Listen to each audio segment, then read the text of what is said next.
Salutations everybody, it is Matty here today. Hope you're all doing absolutely excellent because today we are gathering to talk about Tainted Grail Fall of Avalon. And I'm really excited about today's video because they dropped a massive update into the game today. But not only that, we also have a new expansion coming to the game next week, which was completely unexpected here. So there's a lot to talk about in the world of Tainted Grail because this isn't the first update we got this year. They also dropped update 1.1 earlier this year, which added major new systems to the game as well as rebalancing the entirety of the game. So there's a lot to get into here. But also for those who are not caught up, we did impressions on Tainted Grail Fall of Avalon earlier in the year. We checked it out, and after playing the first act of the game, I was really high on the game. I said this might be one of the best games of the year, at least for my taste, because I love, of course, as many of you know, these immersive first-person RPGs. And not only did Tainted Grail remind me a lot of Elder Scrolls and the best parts of it, the ability to wander, explore, talk with everyone, interact with the environment in any imaginable way, but it also reminded me of The Witcher. It reminded me of Dark Souls. There was a level of difficulty here, but it was also very dark fantasy, very brooding, very grim. As I got deeper in the game, just to keep it real with you all, and it's going to play into the whole story of these updates and why I'm excited again, my opinion of the game did fall off, and I would argue that by Act 3, kind of dramatically so, because of the balancing in combat. It was just a real struggle for me as someone who was engaging in the side content and doing all the main content and really tweaking my build and even going to the length of looking up builds online because I'm like, maybe I'm just the idiot here, and trying out the most busted stuff in the game. I really struggled to love Tainted Grail in the third act as much as I did in its first act. And that was, again, mainly due to the balancing. The zones themselves and the exploration was really good, but it was just hard to hang with because of the combat.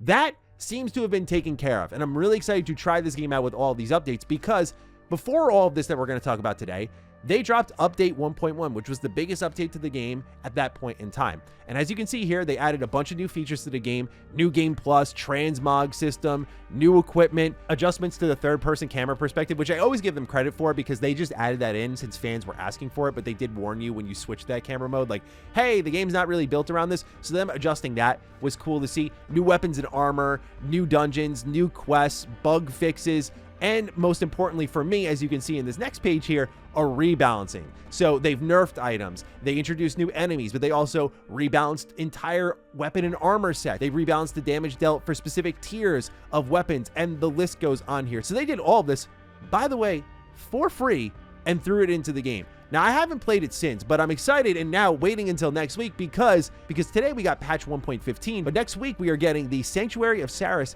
expansion, which I want to talk about today. Plus, there's free DLC. There's a lot to get into today, but I'm just so impressed that this independent team packed this much into their game for free and then now are doing their first expansion at what I think looks like a fair price for what we're getting out of it. So let's start breaking it down, ladies and gentlemen. You already saw update 1.1. Let's talk about patch 1.15. They write in here, the main focus here was optimization across all platforms. So let's just pause there for a moment. One of the biggest critiques of this game right now is its performance on PS5.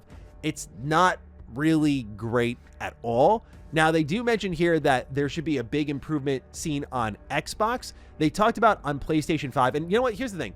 I admire the transparency here. It's not going to be an answer I think you love to hear if you're on PlayStation, but I do like that they're being very direct about what exactly is happening here. Their communication style is great. And they say here, regarding PlayStation 5, we're working really hard on this platform, but the issues we're facing mostly come from how Unity handles graphics on PS5, which we can't change, and unfortunately, memory allocation as well. This makes fixes tricky, but we're digging through systems and rewriting parts of the game to find any solutions. And our internal tests show that we're getting closer to significantly reducing crashes, and we hope to push an update that should be able to help when Saras launches. This crash fixing patch will, of course, be available to everyone, not only those who decide to buy the expansion. All in all, the struggle for better performance on PS5 continues, and we're doing everything we can on our end to improve the situation.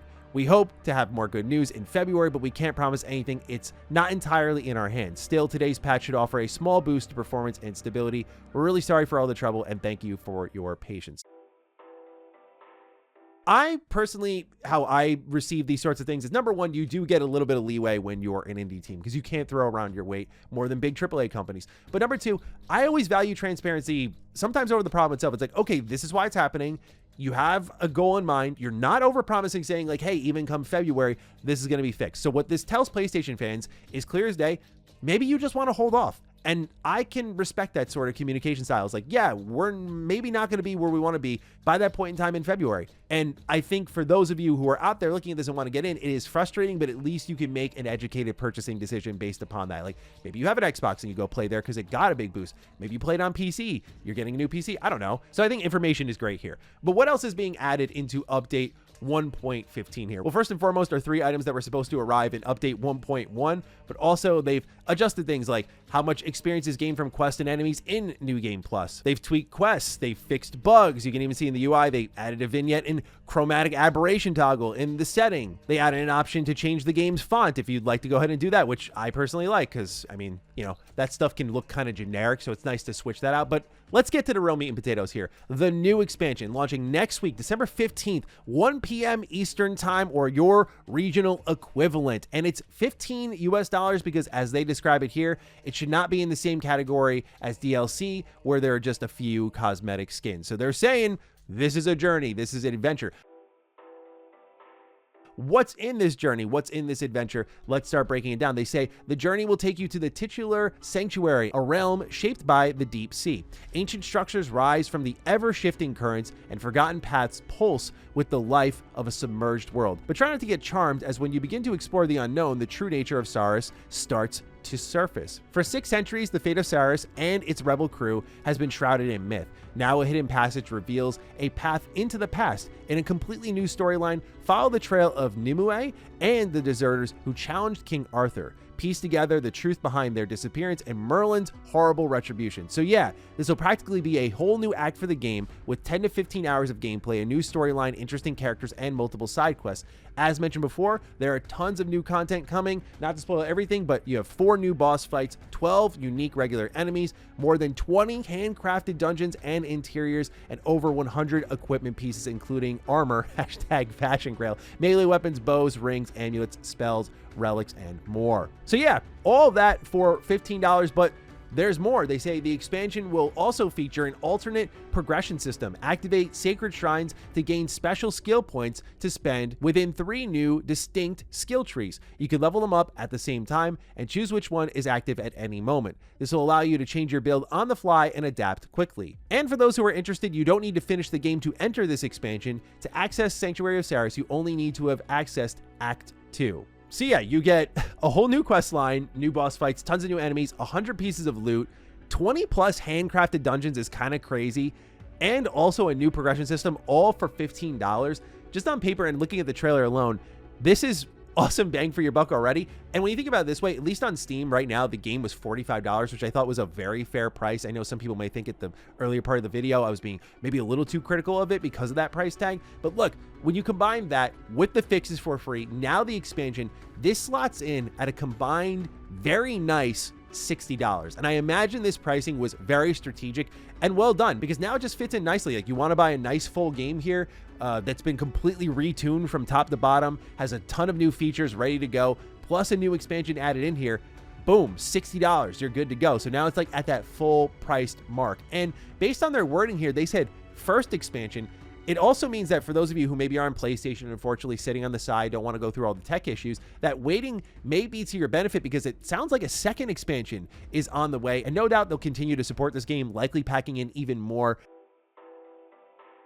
So I found this to just be a really pleasant surprise, but again, there's more. And the way I'm talking about this, it sounds like we're talking about a AAA developer. Like, there's more and there's more and there's more. This is an indie team, and most of this is for free. Speaking of which, there are 5 new free armor sets being added to the game right now alongside the update we were talking to you about. Those are Fordweller, Champion, Harbinger, Weaver, and Unhallowed Divinity. And I will just say this, man, the armor in this game goes hard. That's why the transmog system is much appreciated, because this game went through the same issues that a ton of games have before, where a lot of pieces look really cool, but you're kind of just focusing on your stats instead of your fashion, especially in this game where enemies hit really hard. It's very nice to be able to, do both now, like focus on your stats and then make it look really nice. And so just having all these armor sets is also really good, but you're getting all of this combined for $60, which I think is really good. And for me, as someone who was, I'd say, pretty critical of the second and third act of the game, I'm excited to hop back in and see what this is all about. I finished the game, so I imagine what I'll have to do is either load up an old save file or New Game Plus this, get through the first act pretty quickly, and get ready for this new expansion.